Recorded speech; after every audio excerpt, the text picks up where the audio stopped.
One day I was at the Food Basket, which was a grocery store that my brother worked at. And we were at the magazine rack, and at the very top, I saw Ms. Magazine, and I just reached my little hand up and got it and came home and sat in my dad's big chair and opened it up, and I was like, la, la, la, la. It all came clear.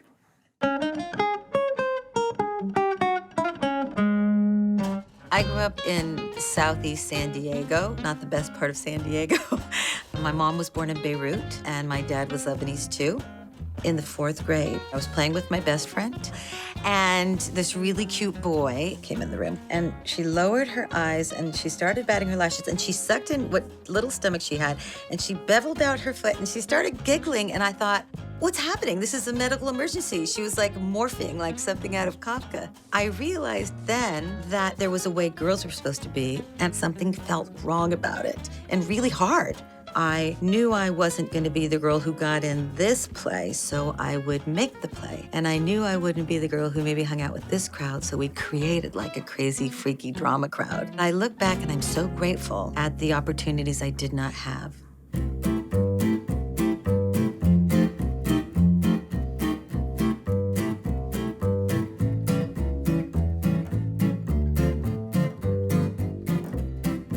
I met Mo Gaffney.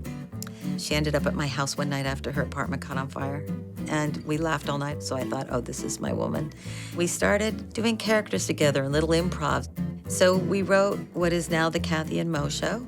I convinced Mo to move to New York with no money and stayed at mosquito-ridden places.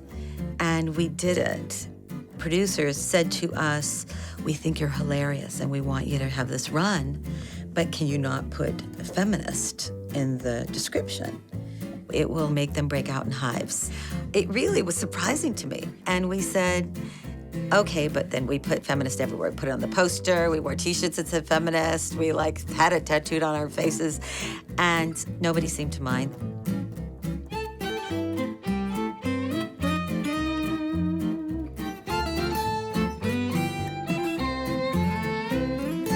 One, two, three.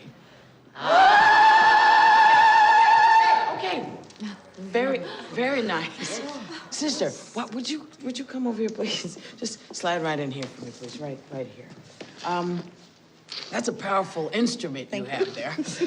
Sister Act was my breakout role, and to hear Siskel and Ebert talking about you it was big and surprising. Being in Hollywood, I had a quick lesson that there was a way that they thought women should act and speak, and certainly a way that women should look. I'm not going to say that it wasn't a sad moment for me. It was. I think if you are always, and we are all always, too fat, too thin, too dark, too light, too old, too young, and just not how we're supposed to be.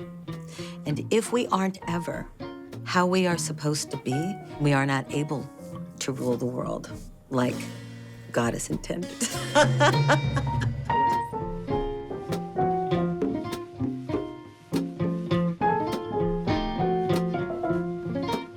A lot of people didn't want to work with me because if they asked me how I felt about something, I would say it. I would ask for lines to be changed in scripts that I thought were offensive to me or to other groups of people. Then when I would go do press, I would talk about things I cared about.